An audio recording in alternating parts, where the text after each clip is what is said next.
La Iglesia Evangélica Emaús, Fuente de Salvación. El Ministerio Evangelístico La Palabra de la Reconciliación.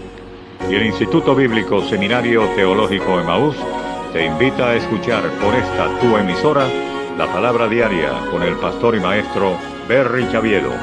Está atento a lo que Dios va a ministrar a tu vida. Dios les bendiga, reciban un cordial saludo en el nombre de nuestro Señor y Salvador Jesucristo y de su servidor, el pastor Berry Chaviedo, que tiene el privilegio y la bendición de parte de Dios de compartir una vez más la palabra diaria hoy. Quiero leer para ustedes en el libro de Jueces, capítulo 1, el verso 19. Jueces, capítulo 1, verso 19, dice la palabra de Dios: y Jehová estaba con Judá, quien arrojó a los de las montañas, mas no pudo arrojar a los que habitaban en los llanos, los cuales tenían carros errados. Bendito sea el nombre del Señor y bendita sea su palabra. Y hoy quiero compartir un tema titulado Los carros errados. Sí, así como lo oye, los carros errados. ¿Qué significa esto? Sucede que el pueblo de Israel llega a un periodo en su historia donde tiene que tomar posesión de la tierra que Dios le había prometido a Abraham desde la antigüedad. Recordemos que Dios es fiel en entregar todo lo que nos ha prometido. Le había prometido a Abraham la más maravillosa de todas las tierras, tierra que fluía leche y miel. Pasaron por muchas travesías el pueblo una vez que comienza a desarrollarse, porque cuando hace Dios esta promesa a Abraham, ni siquiera tiene hijos. Pero luego empieza el desarrollo del cumplimiento de la promesa de Dios. Inmediatamente tengo que hacer la referencia que las promesas de Dios hay unas que son instantáneas, que se cumplen inmediatamente. Otras se cumplen en el tiempo y de manera progresiva. Y todas las acciones que vemos que se están realizando delante de nosotros llevan un fin determinado, que es alcanzar el propósito de bendecirnos con la promesa que Dios nos hizo. Es decir, que usted en estos momentos se puede estar encontrando justamente en esa etapa, en la etapa en que Dios paso a paso va ordenándolo todo y progresivamente va entregando la promesa que Él le hizo. Ahora muchas veces esta promesa en desarrollo va a llevarnos por caminos que son difíciles de entender. Y eso ocurrió durante un largo periodo de la historia del pueblo de Israel, porque estaban pasando penurias en la tierra de Egipto, pasaron por dificultades a través del desierto. Por supuesto que no podían responsabilizar a Dios por ello, sino que se debía a lo lento del aprendizaje del pueblo, a consagrarse solamente a Dios y no mirar los ídolos de las naciones que le rodeaban. Pero usted y yo también debemos recordar que el pueblo de Dios en el Antiguo Testamento es el pueblo de Israel, elegido para servir de ejemplo a los que en un día el Señor llamaría, y en su conocimiento previo de todas las cosas habría que los llamaría de todo linaje, tribu, pueblo, lengua y nación, para que formasen el verdadero pueblo de Dios, la iglesia de Jesucristo. Pero todas las vivencias de Israel, según el Nuevo Testamento, nos dice en Primera de Corintios, están escritas para amonestarnos a nosotros, a los que hemos alcanzado los fines de los siglos. Así que el que piensa estar firme, mire que no caiga. ¿Por qué? Porque aunque ellos se consideraban el pueblo de Dios como realmente era, entonces ellos creían que ya por eso eran salvos. No vemos que en el Nuevo Testamento el Señor Jesucristo confronta a los maestros de la ley, a los fariseos y a los judíos, cuando ellos le dicen: nosotros no somos hijos de fornicación porque somos linaje de Abraham. Y el Señor les dice: bueno, si fuesen linaje de Abraham, las obras de Abraham harían. Por supuesto que aquí el Señor lo que nos está diciendo es entonces que el solo hecho de identificarnos con una creencia, con una tendencia, con una religión, eso no nos hace ser salvos. Hay personas que creen que por haber sido bautizados cuando nacieron o después, ya en su etapa adulta, haber dado el paso de fe en una iglesia y haber recibido al Señor como Salvador y haberse bautizado, ya con ello están salvos, porque la gracia del Señor no importa cómo nosotros vivamos, lo importante es que Él nos ha escogido para salvación. Si usted cree que de esa manera, está pisando un terreno muy peligroso, porque está andando por el camino de creerse que estar firme, y dice la Biblia que el que está firme mire que no caiga. Y dice que es necesario que prestemos más atención a las cosas que hemos oído, no sea que nos deslicemos. Muchos de nosotros podemos deslizarnos de la posición en que estamos si no nos guardamos de lo que nos rodea. Todas las vivencias de Israel en el retardo de recibir las promesas de Dios fue porque ellos no habían entendido quiénes eran, y que no solamente debían regocijarse con ser llamados por Dios, sino que tenían que vivir de acuerdo a ese llamado que habían recibido. Es lo mismo que ocurre con nosotros hoy. Entonces debemos de entender que el Señor nos ha llamado, pero ahora debemos permanecer en Él, y dice la Escritura: apártese de iniquidad todo aquel que invoca el nombre del Señor. Porque alguien que es redimido y escogido por Dios realmente aborrece el pecado. Porque si amamos al mundo y las cosas que están en el mundo, entonces no somos de Él. Así lo dice la Sagrada Escritura. Entonces hay un equilibrio perfecto en nosotros poder comprender que si el Señor nos llamó y hemos tenido un encuentro con Él, entonces ahora debemos andar sin contaminación del mundo que nos rodea, y esa contaminación incluye el modo de pensar, el modo de sentir, el modo de enfrentar las cosas. Esto se refiere a un cambio radical en nuestra vida que es llamado el nuevo nacimiento.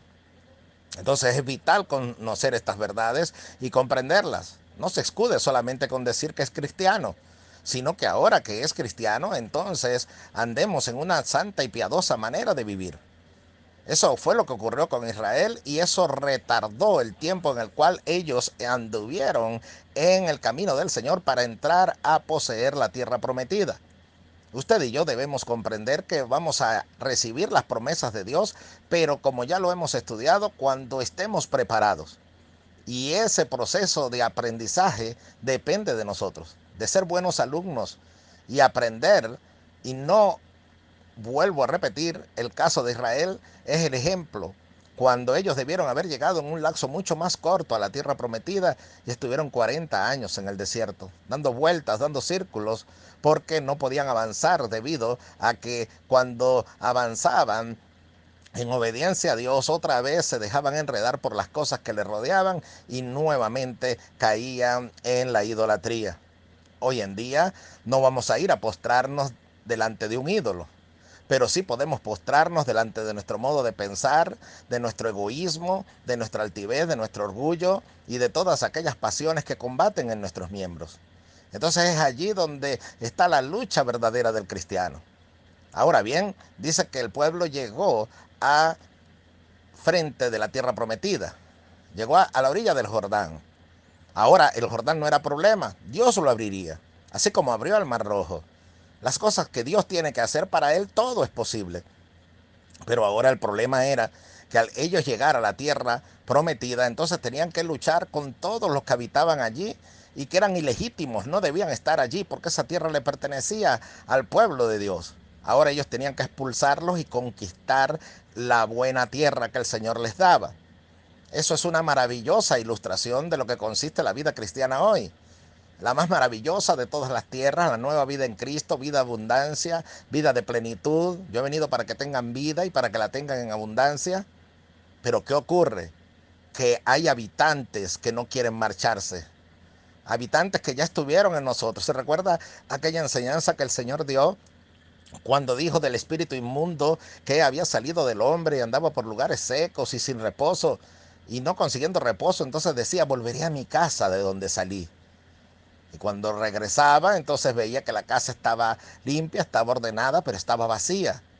Entonces iba y buscaba 7 espíritus peores que él, y venían y moraban en aquel hombre. Y el postrer estado de este hombre viene a ser peor que el primero, dijo el Señor. Entonces, normalmente eso se interpreta como las posesiones demoníacas y los demonios que han salido del hombre. Oiga, es que hay cosas que habitaban en nosotros que se han ido y quieren regresar. Son todos aquellos habitantes que antes moraban en nosotros. Todas aquellas pasiones. Dice la Biblia: ¿de dónde vienen las guerras entre vosotros? ¿No son de vuestras pasiones que combaten en vuestros miembros? Entonces hay pasiones que están en mí, que están batallando, al igual que los habitantes de la tierra prometida, para impedir que yo pueda disfrutar en la plenitud de esta nueva vida que el Señor me ha dado. Es vital poder comprender esto. Allí estamos hablando de esos habitantes, vaya poniéndoles nombre. el temor, la ansiedad, la angustia, los malos pensamientos, la lascivia, la concupiscencia, sí, todos los pecados conocidos, pero también la murmuración, el resentimiento, el odio, la ira, el enojo, todas esas cosas que habitan en nosotros combaten en nuestros miembros. Ahora, ¿qué ocurre? Sucede que leíamos un texto de la palabra de Dios en el libro de Jueces donde se nos dice que Dios estaba con Judá y el Señor está con nosotros. Esa es una verdad innegable. No le puedo decir que Dios lo ha desamparado y lo ha dejado. El Señor está con ustedes y está conmigo. Ahora, sin embargo, en ese versículo leído, Judá no hizo frente a los que oponían más resistencia porque tenían carros errados. Es decir, que esos estaban más fortificados que los demás, no andaban de a pie igual que los demás, sino que lo que hacían era tener carros con ruedas de hierro, por eso significan carros errados, que eran aquellos que estaban más capacitados para hacerle frente al pueblo de Dios. Y Judá, aún teniendo a Dios con él, los dejó tranquilos, los dejó habitar allí y los hizo tributarios. Y si usted sigue leyendo todo el capítulo, se va a dar cuenta con que la verdad se repite. Dice que hubo unos que no pudieron ser expulsados de la tierra y se hicieron tributarios. ¿Qué es un tributario? Alguien que paga tributo, es decir, un impuesto por permanecer en un lugar. Para aquel entonces se entendía así. Hoy en día los tributarios son aquellos que pagan impuestos a la nación. Pero en aquel tiempo eran personas que por quedarse en la tierra, entonces le pagaban un impuesto al que los había conquistado, pero se quedaban habitando allí. Y oiga, si yo entiendo eso, hay una verdad grandísima espiritual. Y es que hay cosas que oponen resistencia más que las demás. Tal vez usted dejó un vicio fácilmente. Tal vez usted dejó una costumbre que tenía fácilmente. O puso algo de resistencia, pero le conquistó. Pero hay algo que le cuesta todavía, ¿cierto? Usted sabe cuál es su carro errado. Usted sabe cuál es la resistencia más fuerte que hay en su vida. Tal vez son los celos que no ha podido dejar. Tal vez es la desconfianza. Tal vez es la altivez. Tal vez es la arrogancia. Tal vez es la soberbia. Tal vez es lo difícil de doblegarse y someterse ante los demás. Esa es una modalidad de la soberbia y del orgullo. Entonces todo eso que está en nosotros, diferentes carros errados hay en cada uno que oponen resistencia. ¿Y que qué va a pasar? Dios te dice, yo estoy contigo, así como se lo dijo a Judá. Tú puedes hacerle frente, tú puedes vencerlos, tú puedes derrotarlos. Lo que tienes que hacer es fortaleceros en el Señor y en el poder de su fuerza. Y avergonzarnos de ese pecado que mora en nosotros e ir delante de Dios y pedirle al Señor poder vencerlos. Entonces somos más que vencedores por medio de aquel que nos amó. Entonces podremos ver la gloria de Dios conquistando lo fácil y conquistando lo difícil. Repito, hay cosas que normalmente y fácilmente pudimos dejar, pero hay otras que están oponiéndose, que están presentando resistencia, y es necesario que entendamos que no pueden quedarse como tributarios. ¿Sabe por qué? Usted lee la historia del libro de los jueces y se dará cuenta que Israel cometió el gran error de dejarlos allí. Y el Señor había dicho que tenían que expulsarlos, porque si no, ellos serían tropiezo para ellos. Y dice que fueron tropiezos y adoraron sus dioses y se apartaron de en pos de Dios. Entonces hay cosas que si usted las deja en su vida, se convierten en un tropiezo. Como todavía convive con ese carácter y se acostumbró a ser así y dice que nadie lo va a cambiar sino Dios. No, Dios no expulsó a los de los carros errados. Era trabajo del pueblo de Israel luchar contra ellos y derrotarlos porque Dios estaba con ellos. Así igualmente, Dios no va a cambiar cosas en nosotros que nosotros no hagamos el esfuerzo y el empeño por derrotarlas y vencerlas. Pero si yo me siento cómodo con ellas, si yo las dejo allí y sé que no deben estar, pero les hago pagar un tributo. ¿Y cuál es el tributo? Que me guardo como cristiano, que guardo una apariencia, que voy a la iglesia, que me congrego, que oro, pero sin embargo, en el fondo de mi corazón está el tributario, está los celos, está la ira, está el enojo, está el rencor, está aquel que no he podido perdonar todavía, está la desconfianza, está la mentira, está la lascivia, y por allí se va la lista. Y son cosas que usted y yo sabemos que muchos de nosotros todavía tenemos, pero están pagando tributo. Pero ¿sabe qué? Eso, como un poco de levadura que leuda toda la masa, un día se levantará contra nosotros y nos servirá de tropiezo para quedarnos postrados en el desierto como quedó Israel. Guárdenos el Señor de tal cosa y que podamos heredar la tierra prometida.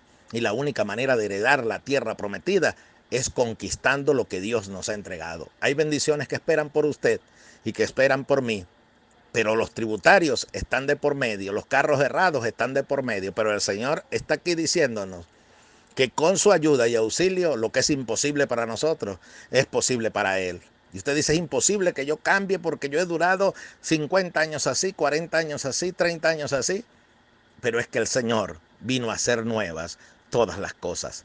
Entonces sí puedo derrotar al que se levanta contra mí. Sí puedo derrotar al que se cruza en mi camino. Ahora bien, el Señor está dispuesto. ¿Está usted dispuesto a vencer sus carros errados? Usted sabe que lo que vivimos actualmente sirve para identificar cuáles son. Todavía la desconfianza, todavía la falta de fe, todavía la impaciencia, todavía la desesperación, el desánimo. Ahí están. Vivían con usted y ahora son manifiestos. No deje que otra vez se guarden, sino que hágales frente y derrótelos. Pensamos en el nombre de Jesús, recordemos que Él es el que nos lleva de victoria en victoria y de triunfo en triunfo. ¿Qué tal si oramos juntos? Allí donde estás, sí, hagamos una oración. Repita conmigo, Señor Jesús, te doy gracias por oír esta palabra. Reconozco, Señor, lo que está en mí y me impide conquistar tus bendiciones. Permite, Señor, que pueda vencer y conquistar eso. Tú lo sabes, yo también. Desde hoy tomo la determinación de hacerle frente, porque yo quiero disfrutar tus bendiciones. Lo que es imposible para mí, es posible para ti, Señor. En tu nombre, Jesús. Amén. Le felicito, se ha hecho una oración como esta, porque ya hay el deseo en su corazón de vencer y avanzar y conquistar las bendiciones del Señor. Le invito a visitar nuestro canal en YouTube o suscribirse para recibir más de la palabra de Dios a través de este medio, bajo el nombre La Palabra Diaria Berry Chaviedo, o también puede ir al Facebook Berry Chaviedo o solicitar a través de el WhatsApp unirse al grupo de estudio bíblico para recibir las prédicas diariamente. El número es 0414-450-9430. Repito, 0414-450-9430. En el nombre de Jesús le invitamos a crecer en la palabra de Dios, en su conocimiento y disfrutar la nueva vida en Cristo Jesús. Que el Señor le bendiga grande y poderosamente y hasta una nueva emisión de La Palabra Diaria.